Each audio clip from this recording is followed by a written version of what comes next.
It's so funny because many times you'll be talking to a religious believer or any believer in general about any claim. And the thing that they will typically do is start giving reasons that they think you'll find convincing. Like, oh, did you read this book from Lee Strobel? Here, I recommend it. And it's interesting how our knee-jerk reaction is to give reasons that we think our questioner will find convincing and not the real reasons that support our feeling of confidence.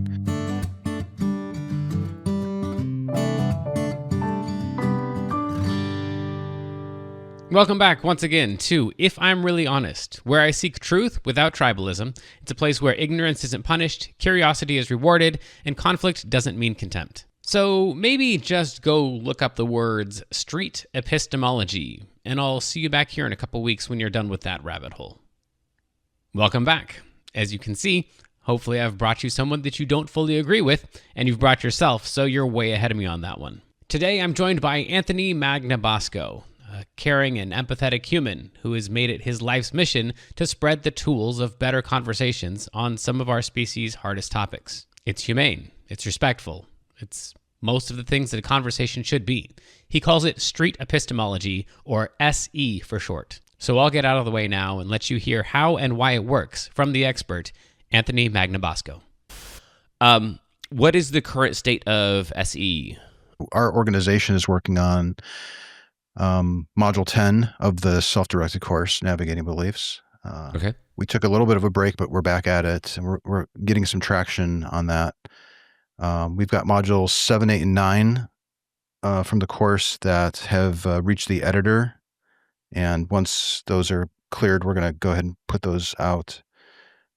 We have people working on studying street epistemology. In fact, I was just looking at an email of somebody who wants to conduct a study in Turkey on it. Wow. Cool. And what else we got going on? The websites. We're launching coaching pretty soon.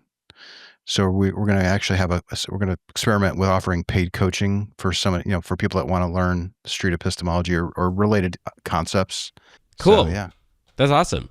So then you said you're on module 10. How many modules does a person need in order to significantly improve their conversations?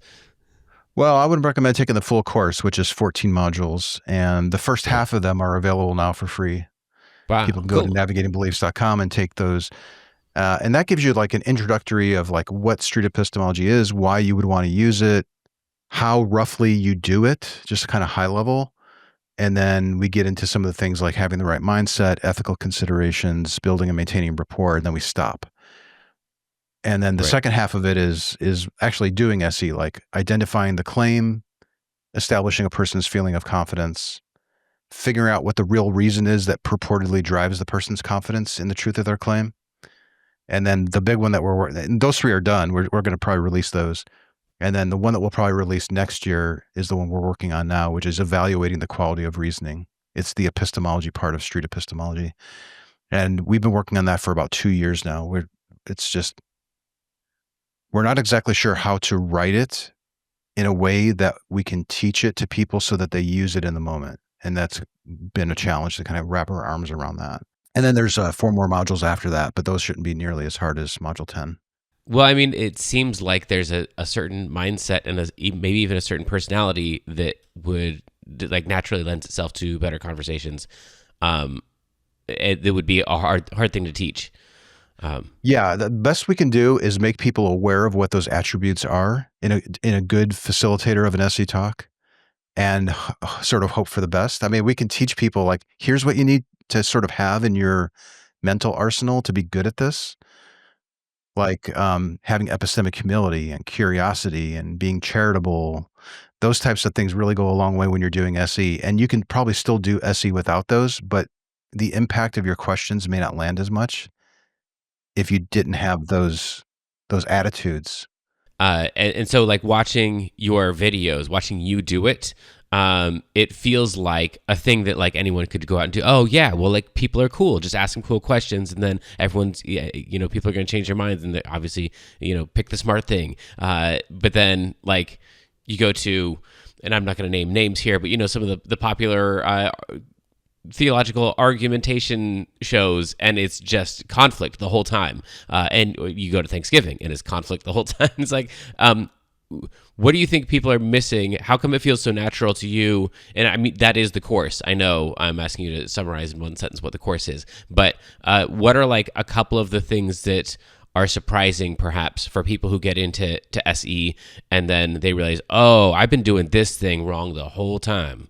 I can speak from my experience and from things people have told me over the years. Generally, the thing that people struggle with the most is learning how to like stay calm when they hear things that they are sure are wrong, because the instinct is to want to like correct people and give them the facts to and push them on their way, right? So that they can change their mind or something. And learning to set aside your default reactions of let me just correct them, or in some cases ridicule them, like setting that aside and approaching it from a place of curiosity is one of the most challenging things people do. But I've heard, and I found that in myself, when you intentionally set out to have those types of conversations where you aren't doing those things and you are genuinely trying to figure out how they're reasoning about things, it becomes easier. It becomes easier to distance your conversation partner from the beliefs that they hold so that you can more objectively explore that with them. And then once you do that many times, you just sort of naturally start doing it. So you can train yourself to do this. Even people that might struggle with it. There might be certain topics for some people that they just still can't, they still lose their shit basically on these topics. But I think if you just practice it over time, you'll become more proficient at it. The skills of SE seem like they make for a better friend, a better husband, a better father, just better conversations in general. As far as like what you're saying, like making sure that you're not saying the first thing that comes to your mind. You're letting the other person speak. You're actually trying to hear what they're saying and say it back to them in a way that they agree with, things like that. Mm-hmm. Is this something that has just come naturally for you? I know in your earlier days you were more confrontational and worked, more toward this direction. I guess why you maybe is one of the questions that I have. How has this changed your personal life, and how are you? Why you? I don't know how to answer the why you part. Like I just stumbled across these tools, started using them poorly, and got better over time. That's basically it. But other people stumbled across these tools and used them poorly and didn't get better over time. Oh, I see. It probably had to do with my desire to show my learning publicly by posting the videos. When I posted them, people would give me feedback. I wasn't even necessarily asking for it, but you know how it is when you post content, people are going to share their opinion on it. So in my instance, in my situation, I was getting feedback from people who were genuinely interested in street epistemology. I was in SE groups sharing the videos as well as posting them on my YouTube channel and then getting feedback. And then it was just a matter of reading the criticism and then evaluating it. Okay, was this helpful? Was this just a troll? Sometimes even the troll comments could be illuminating. So there was a great value in reading those comments and then trying to incorporate things along the way, and then just getting progressively better, failing forward, as my friend Reed often likes to say. Yeah, I started auto trolling my own content. I try to predict what the trolls are going to say and see if there's any value in it. And frequently there is. Like, yeah, there's lots of places where like I can see I wasn't, I favored my side on this thing or whatever. So yeah, absolutely. On one hand, I agree with the like, don't pay attention to the trolls because that's only going to do bad things to your head. And on the other hand, like, there's some really valuable stuff in there if you can, not take it personally. So that's cool to hear. You develop a thick skin. And so that was basically just trying to get examples, post them online, and get feedback for growth and get better at it. Because I wanted to be the best at this for some reason. Like I read the book by Boghossian about street epistemology, and it gave me some ideas on what these conversations should look like. But it wasn't until I started going out and talking with strangers on the street, and that's just one aspect of SE. You can use the approach with family and friends, and when organic topics come up, you don't have to solicit conversations with people. I wanted to get good at it. I wanted to get proficient at it. and I wanted to teach people how to do it if it seemed like it worked. And all that kind of happened. It seemed like there's really something to this. Now we are studying it scientifically now to be able to test it and see how does it compare to other approaches. But when I contrast it to the way that I used to engage with people about difficult topics, like by debating with them or using counter apologetics in the case of religious apologetics, I just can't go back to that. I see its value. Yeah. What is its value? Well, when people watch those exchanges and they're not in the hot seat and somebody's making the same argument they would, but they're just getting decimated in the debate and also in the comments, I would imagine light bulbs have to be going off for them. But if you use that approach in a one-on-one, it's like the person that was being debated against probably isn't being reached or helped. They're not critically reflecting on anything, but passive people observing that stuff can do that, and that's super valuable. Yeah, it's interesting the backlash effect on a lot of that stuff.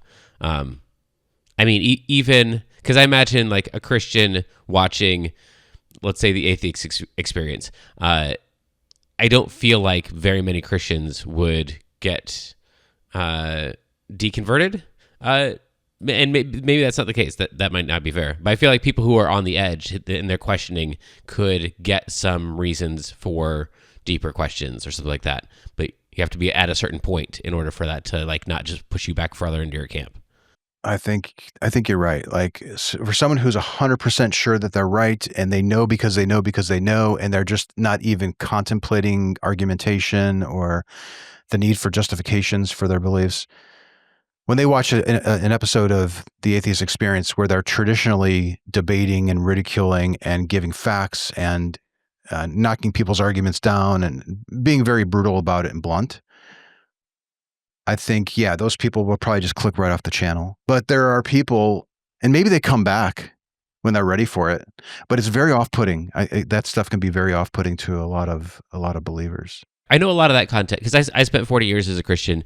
I know a lot of that content. Like I had run into it as a Christian and threw it out. And then after I deconverted, I heard about that. I'm like, yeah, I already read that book, but I remember it was totally bogus. And then I read it. I'm like, actually, this makes a lot of sense. Like it was an entirely different book, and it wasn't like that. Like, and who knows what's going on psychologically, but it doesn't feel like that planted a seed that later grew into something. It's more like that got dismissed, and then it wasn't until something else changed that I was ready for that seed to even be planted.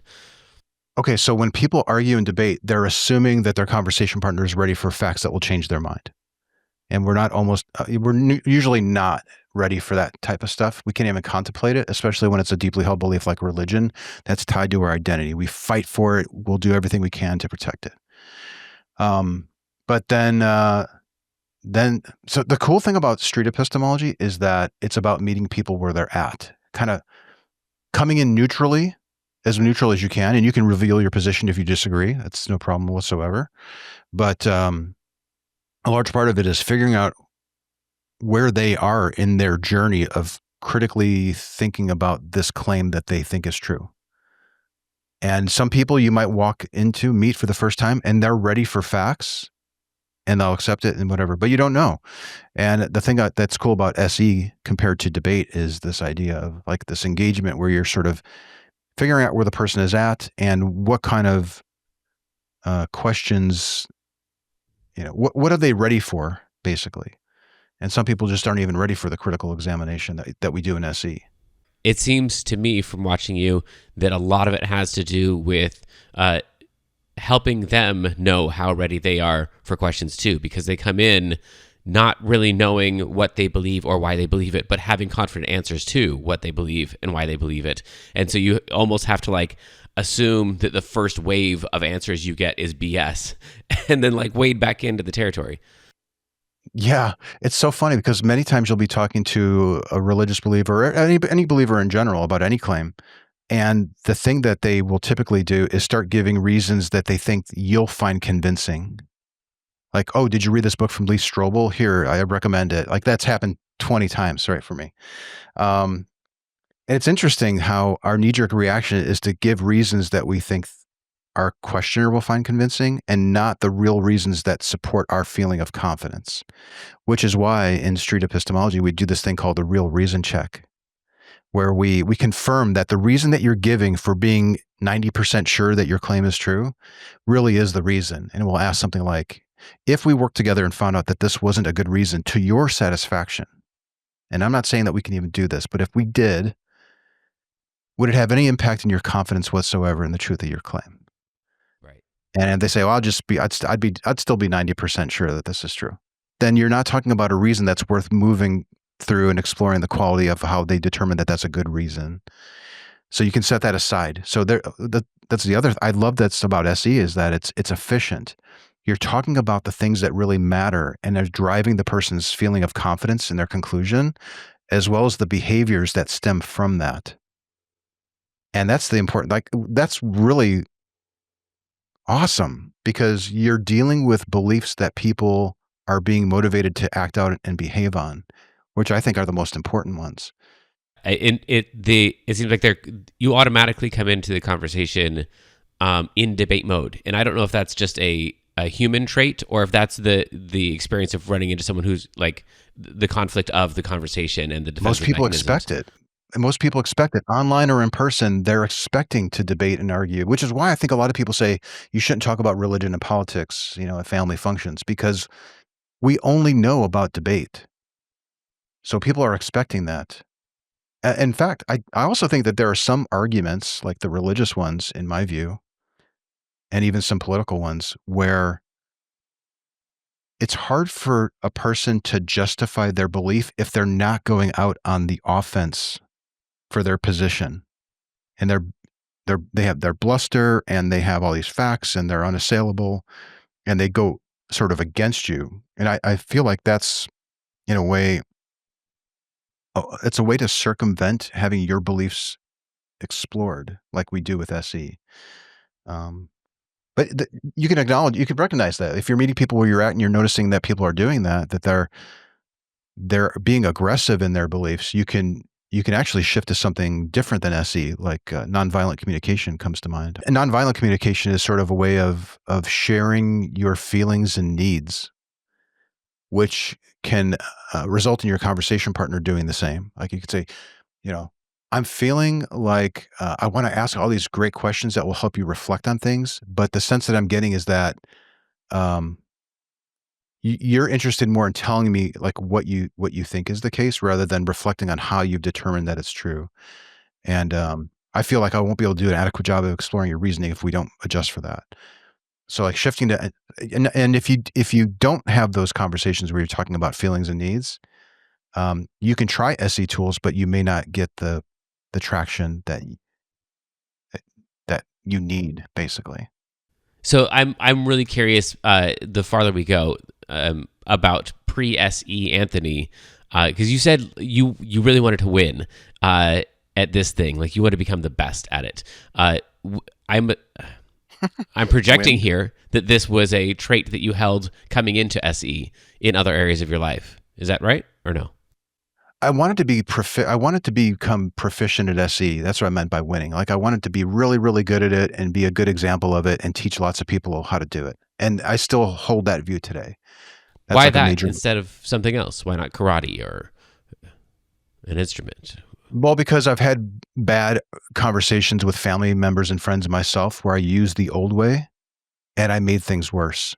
And when you think about that being happening on an exponential level day after day after day, you realize how big of a problem that could be. And you see the results of it in our culture and in the policies that are being made and who's getting elected and all that stuff. So yeah, it became evident to me that helping people take another look at how they're reasoning about their deeply held beliefs, particularly magical thinking like religion or karma, but other claims as well,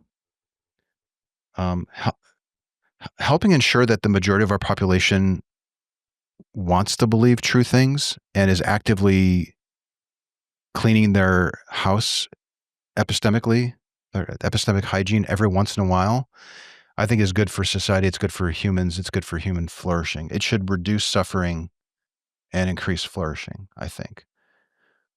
So like that was like my big noble purpose. That is my big noble purpose for getting involved in this. Now, you've always been an atheist? You were never a Christian? I think so. Yeah. I have a little statue of an angel that a priest gave me. We were very close with a family member priest, Uh-huh. Father Leo, Okay. which is interesting because I think that's the name of the Pope today. That's funny. But I was raised religious, but questioned it at a really young age. Like third, fourth grade, I didn't believe it. I was pretending to be sick to get out of church, and my parents sat me down with a priest and a nun one time to like, Fix you. like, this is real. Do you believe now? And I said, yeah. So, but I think I always Do you remember was. that conversation, or that's a story that you've Yeah, heard about you? vaguely. I need to ask my mom about it. I wonder if she remembers. She probably remembers more details about it. I'm gonna ask her about it next time I see her. I see her on Monday. But what was conveyed to me was that it's important that you believe this because everyone else around you does. And I just kind of went through the motions. And I think that led to some anxiety as a kid growing up.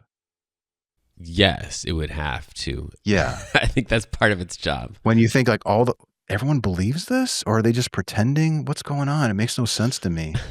All right. Well, that's the part where I think, from my experience, and my experience is extremely biased, so I'm not right at all, but that is the part that seems unique to me, is to have a kid go in second, third grade, wait, Santa? Really? Wait, the tooth fairy can't be, like, how...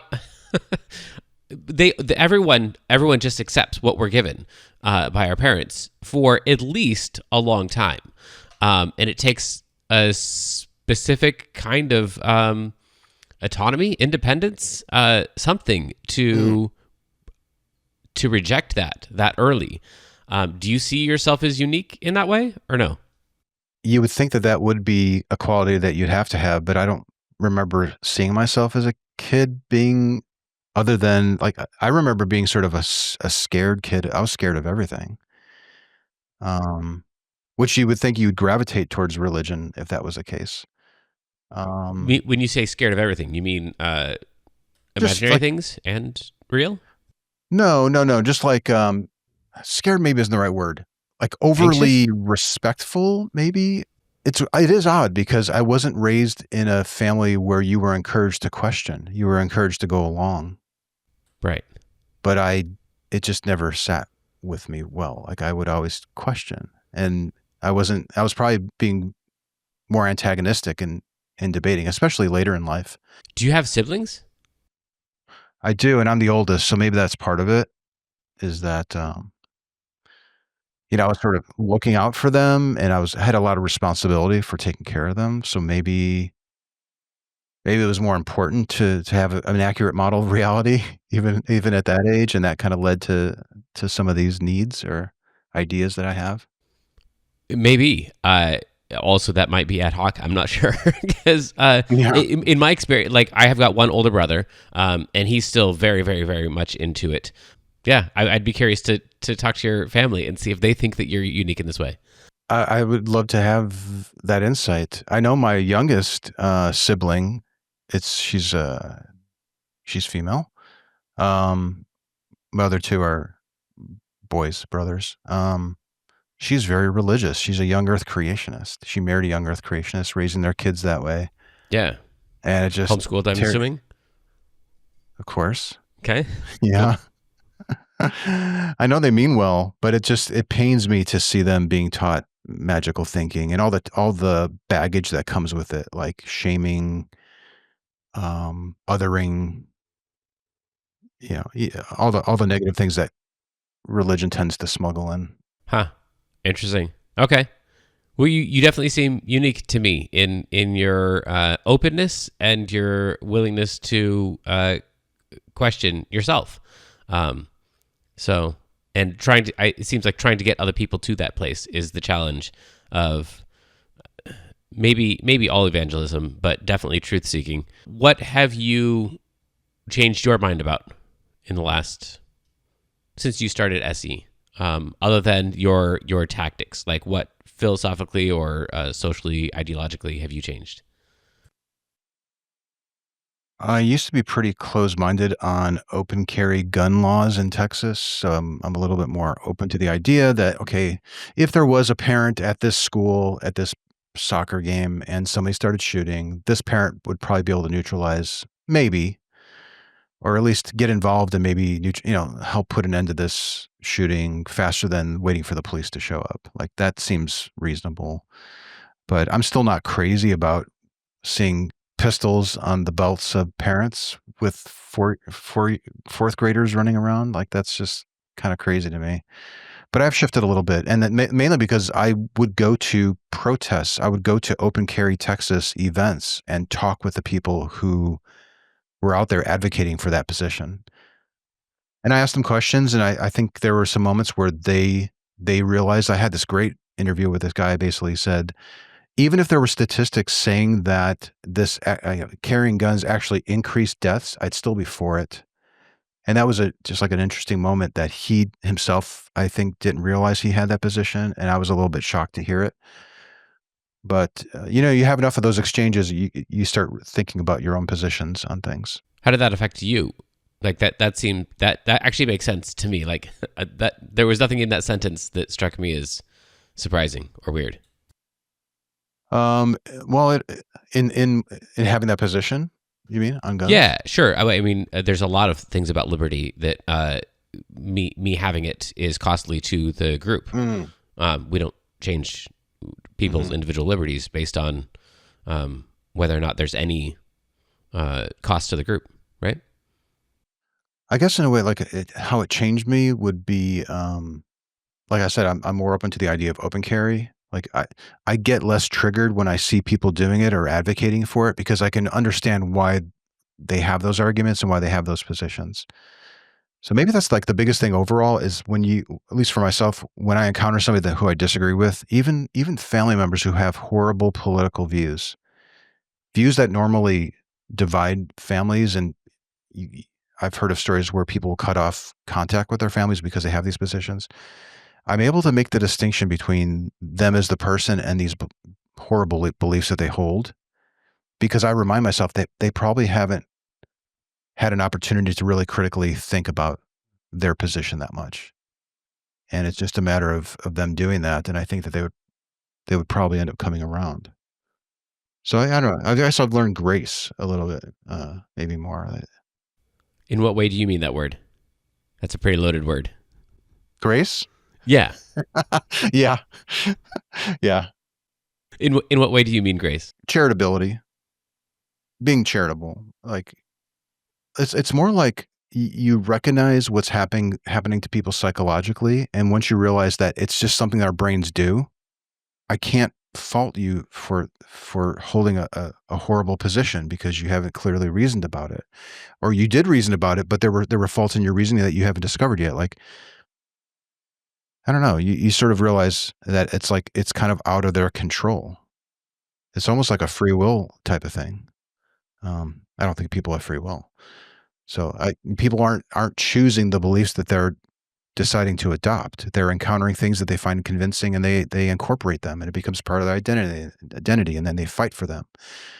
So it seems to me that not only do you have the reasoning and all the intellectual stuff that goes into why you believe what you believe, but there's just also a host of neurochemical experiential context that also informs that may not be reached by the intellectual reasoning. Like when you have a kid, the things you thought before you had a kid and the things you think after you have a kid, it's not a matter of reasoning. It's just like, well, I've got this network of synapses that can't be undone, and my relationship with the world is fundamentally different now.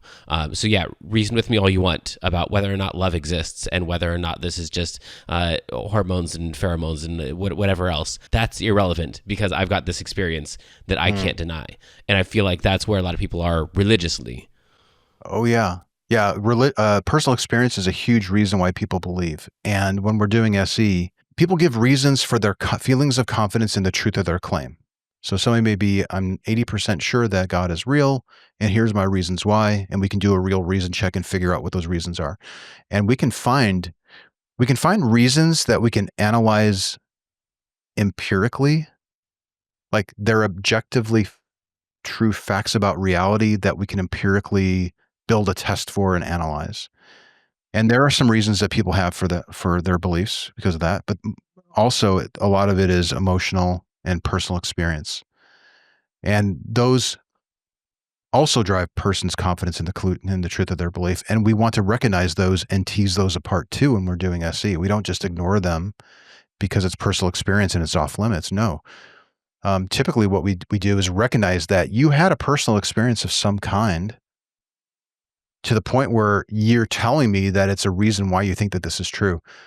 My question is, how did you determine that your explanation of what happened is exactly what happened, right? You had this event and then you drew this conclusion. Walk me through your process for why you decided on this explanation for that event than some other explanation. And this is really great because you're not dismissing the experience that the person had. Rather, it's the conclusion that they arrived at that you're exploring.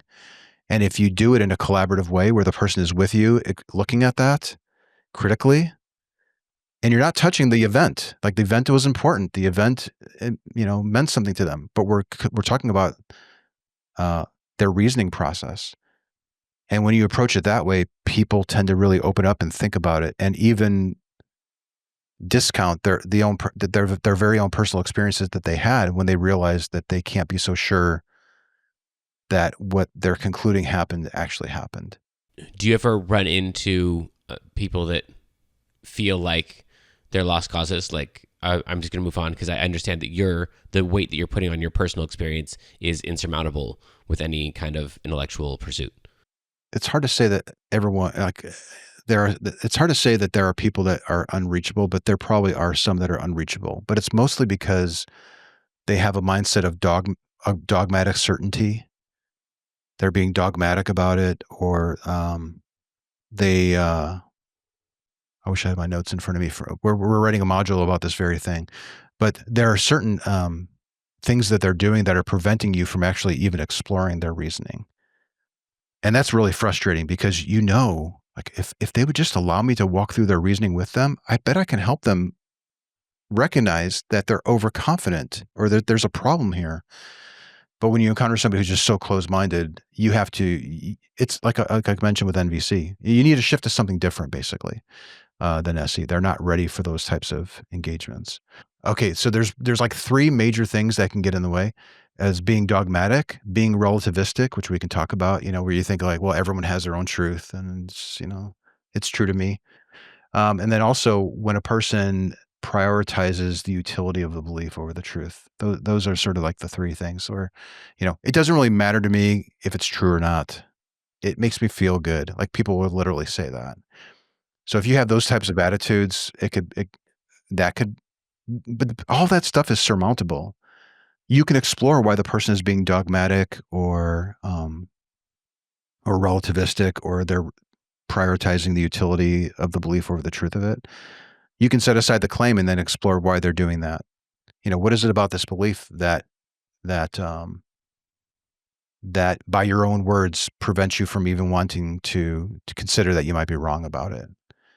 So you can start talking about the benefits of it. Okay, that type of thing. So there's ways to recognize those roadblocks and address them before you return back to the claim that's being professed.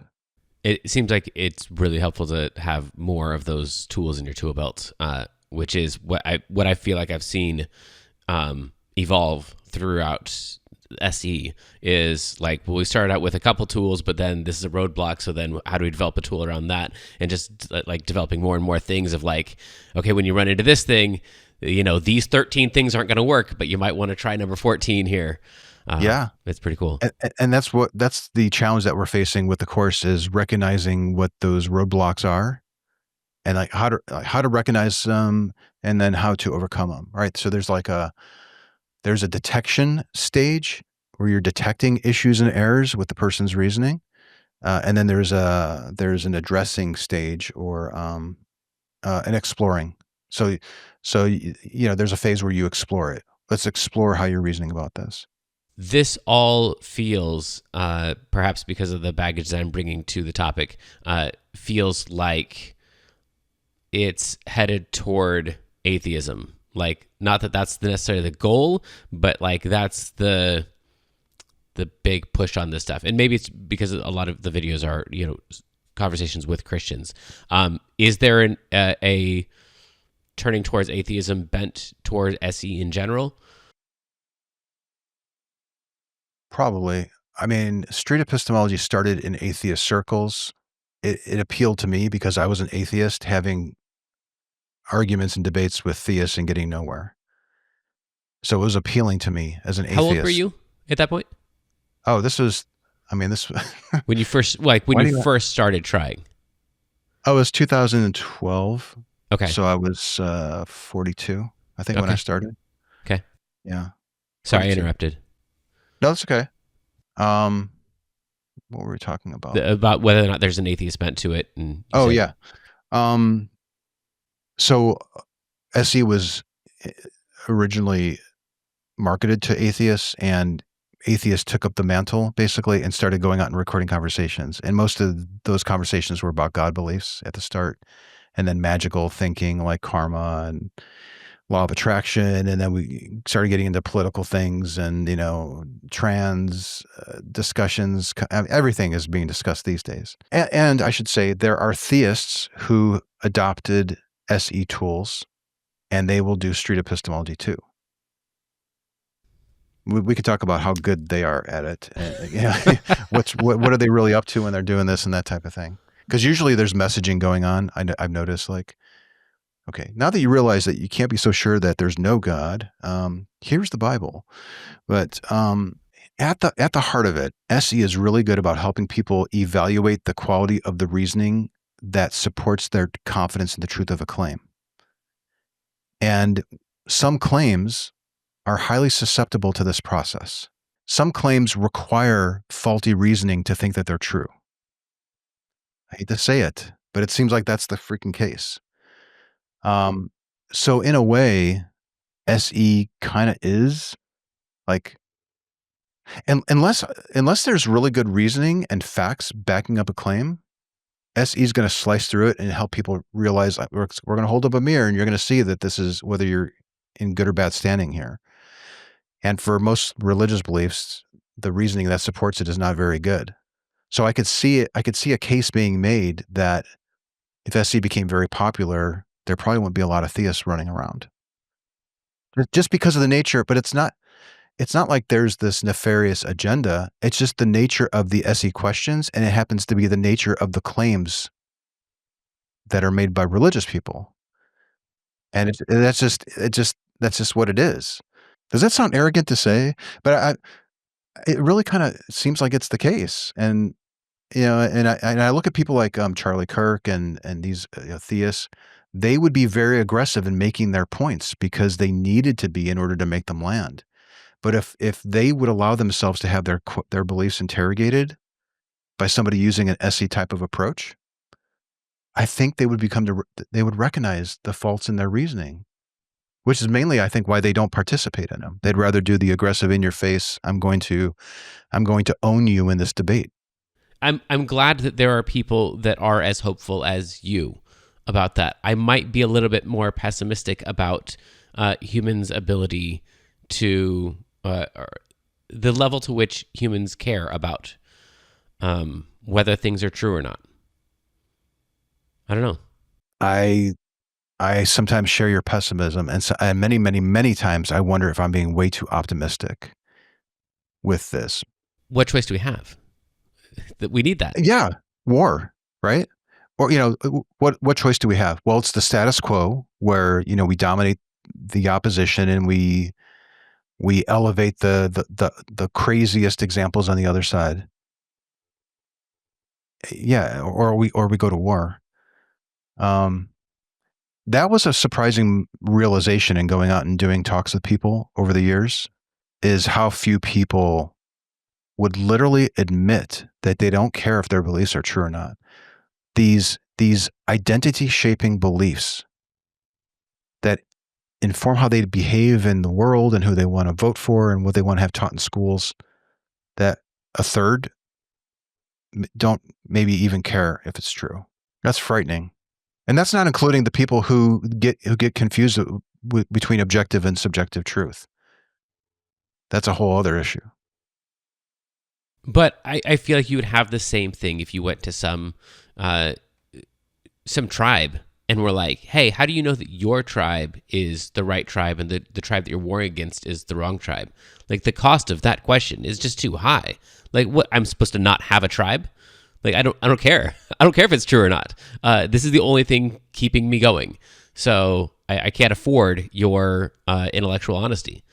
I think sometimes valuing the truth is a luxury for a lot of people, or a privilege. Like, many people I think are really busy. They're working to put money on the table, food on the table and raise money and pay the bills. And it's getting harder and harder for that. And sometimes thinking that there's a God making sure that everything's going to be okay. That might be the thing that person needs. And they don't have the bandwidth to face the truth that it may not be true, because they can't entertain. They're too busy to entertain mentally what might be a better explanation. I wonder if evolutionarily that is the advantage that it has. It keeps you going when you shouldn't really, if you knew all the facts. Which doesn't mean we should hang on to it, but I appreciate that there's like some appreciation. This is the part where I feel like a lot of atheists miss Christians, is like the value that this belief is not the value, but the function that this is playing in their life is not something that they can afford really to give up in one fell swoop. Like, maybe we can like chip away at some of the edges, and that's cool. We're getting closer to truth, and that's going to be helpful. But maybe it's not. If you're not willing to reject your entire tribe, then you're an idiot, and move on to the next. I think for some the cost is just too high. They can't do it, and I think a lot of atheists don't recognize that, like you were suggesting. I think a lot of atheists, many atheists they were always atheists. They never even believed in the first place. But, and that's increasing, of course. But a lot of the atheists also used to believe, and they don't anymore. And I think, at least from my perspective, in my mind, I remember thinking, well, this stuff isn't true. It's causing harm, and they need to see this. And that's it. You don't think about the other aspects of their life that are being propped up from those beliefs. Right. Those aspects usually will come up as like resistors to like recognizing that they're overconfident in this conclusion. Like what? Can you give me an example of that? Yeah, like I don't know, maybe they pray to a God every night, and they think that God is actually looking out for him, like them. Okay. Like that is a really important belief that they can't imagine giving up, because they don't know how they'd get through their day without it. And to be fair to them, not everybody does. Like, there are people who leave religion and they don't function well after that, or at all. Well, there's a lot of trauma that people, I think, experience from religion. Yeah. It's one of the reasons why I volunteer for a group called Recovering from Religion. That's great. There's people you can talk to. And real quick, I just wanted to double down on this endorsement here. I also volunteer for Recovering from Religion, and it's a great organization. Having gone through the training, I can tell you that it is explicit in their training that we are not supposed to try to deconvert anybody. Our goal is the health and well-being of the people who come into the organization. And I actually think that Christians should be in favor of this organization, since even Christians agree that other religions out there are definitely abusive to their people. So there should be a recovering from Islam, and there should be a recovering from Mormonism. And there are some Christian churches out there that are so bad that people would need to recover from those as well. And even though there's a lot of different worldviews, obviously, in all the different religions, there is something that the people who leave those and who get kicked out of those or get abused by those all share in common. And without getting into the whole mess of the abuse by spiritual authorities, people who leave also frequently share this, what's frequently called the dark night of the soul. The feeling that their whole world is crumbling and they don't know which end is up. And while I think the Jesus character would have compassion on those people and make a space for them to go through that and to support them and to validate their experience, what Christianity does as a whole is frequently not that. So as Jesus taught us in the parable of the Good Samaritan, sometimes it takes people from outside of the religious organization to do what a loving church should do. And perhaps one of those things is to not re-traumatize those people by being a church. Because when you're told that the only way that you can recover from abuse is to ask for help from your abuser, that's kind of like re-abuse. I know that not all of you agree with me, and some of you think that those people don't even exist. Also, if you are one of those people that doesn't exist, there's a place for you. What you're going through is normal, and you don't have to go through it alone. Your experience is normal, and you're not crazy. And if anyone ever tells you, if you ever leave me, you'll regret it, and you'll be all alone because no one loves you like I love you, that's not real love, and real love can be found. I think one of the places you can find something like that is in many of the people at Recovering from Religion. Yeah, when people they get rid of their God belief, they start thinking about all the things that they believe currently because of it. And it usually causes a restructuring of all sorts of different views. Everything. I mean, maybe literally everything. Yeah. Yeah. Yeah, it's a rough move, which I don't think a lot of always atheists appreciate. Yeah, I think sometimes atheists, like, they could be logical. Like, okay, this reasoning doesn't make sense. It's the reasoning you're using to conclude that this thing is true, and you need to stop it. Not recognizing the benefits that the belief is providing to them. That was and probably still is a criticism of street epistemology, is that you could be reckless with these questions and not understanding the full import of what you're causing in this other person who has these views. Yeah. What's your response to that? I'm sensitive to it, for sure. Like that's one of the things I'm usually trying to gauge is, am I overwhelming this person with these questions in some way? Because an overwhelmed conversation partner isn't a clear thinking conversation partner. So it's useful to pay attention to that, because you want to get the clearest view of how they're reasoning about things. But there have been many times where I've ended conversations with people or changed the subject, or stopped exploring their reasoning with as much rigor, because it was becoming evident to me that they needed this belief. Huh. And like I said, you can shift to why they think they need this belief, or how do you think somebody who doesn't believe this manages to deal with the issues that your belief is solving for you? Can you say that sentence was the exact same way one more time? Yeah. How do you think somebody who doesn't believe this is managing to cope? If they, you have this difficulty and your God belief is helping you sleep at night. Let's say that there's somebody that doesn't believe God is real. Yet they're able to sleep good at night. Like, what do you think that they may, and they're just as stressed and they have challenges throughout their day. What do you think they may, like, what is the next best way for you to achieve this, your ability to sleep good at night without thinking that God is real? Like, this person was able to do it, right? So just considering alternate explanations could be helpful there. But again, these are beliefs that people have had maybe even since they were a baby.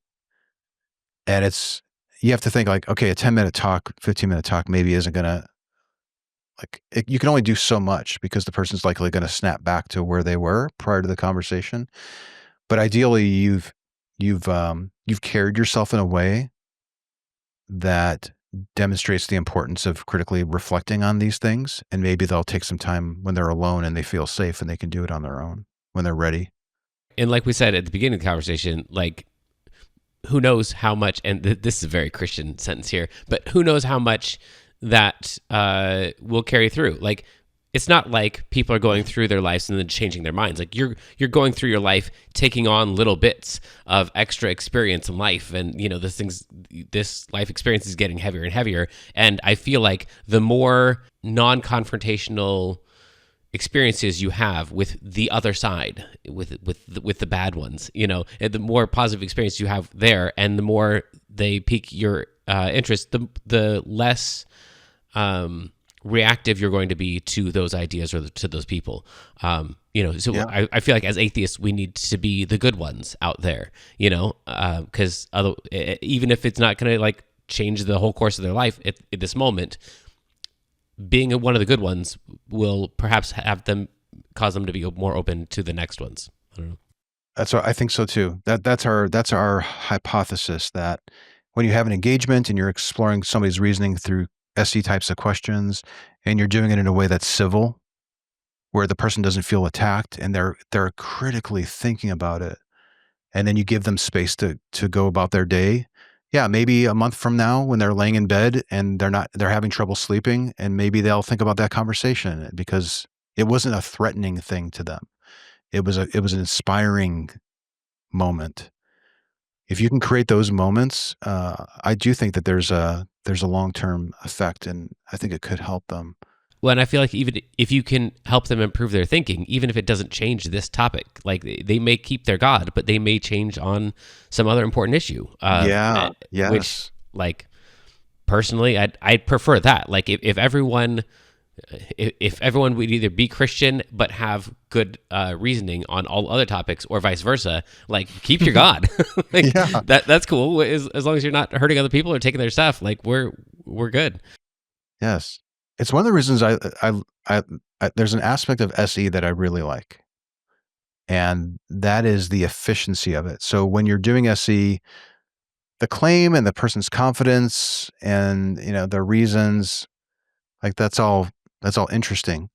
But the biggest part of SE is evaluating the quality of reasoning.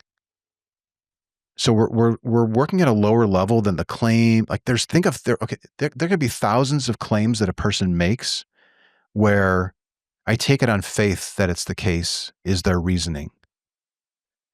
And if you can explore what they mean by that, and if they can discover that there's problems with how they're viewing it, then they could begin to recognize that faith isn't a really good thing to have into my mix if I want to have a good, accurate map of reality. And it's that recognition, like, oh, there's some faultiness there. Those other 1,000 beliefs that they have where faith is required can be impacted by that now, right? So I didn't have to go through 1,000 different claims. I've just explored the methodology that a person uses to verify that they have good reasoning for one claim. And if they use that same process for other claims, well, then we've really done a good thing here, I think, because there's 1,000 claims now that maybe the confidence has edged off a little bit on those because the methodology is suspect. And whatever, even if it's topic number 1,001, like maybe they keep all those thousands, but moving forward, when they run into something else, they're going to go, okay, but let me think about this way. Right. So like, okay, my friend's telling me about horoscopes now, and when I asked her how does she even know that this works, she says she takes it on faith, and her definition of faith is the same definition I use for my God belief. And now I remember that conversation I had with that person who was asking me these questions, and I remember that there were some problems with faith. I could definitely see the problems with faith for this horoscope stuff. Maybe there's some problems with faith for my God belief. I guess I'm optimistic that that's how it plays out, and I think that it probably does play out that way. Well, that's all we can do. I mean, that we're here influencing each other, and hopefully influencing each other to be better humans, to be better to each other, and have better reasons for what we're doing. Exactly. Yes. To be more epistemically humble about what it is we claim to know, and to try to align our beliefs to the quality of good reasons. I love it. I love you. I love what you're doing. I'm rooting for you all the way. So thanks so much. Thank you all for joining me. Just for this episode, I put together a guide to better conversations that's available for free in the blog post that's linked in the description. And this all very much connects to my upcoming episodes on how to talk to a Christian and also how to talk to an atheist. So make sure you're subscribed so you get notified when those drop. And even though all the algorithms swear that I'm supposed to beg you to like and subscribe, I don't think I've ever once liked or subscribed anything when I was told to do it. I usually just do that whenever something really resonates with me and I want more from that content creator. So hopefully you and I are way past that point. And if not, you can remedy the like and subscribe problem whenever we finally get there. All that really matters for now is that you know that I want you to be well, my distant cousins. I'm rooting for you, and you should too.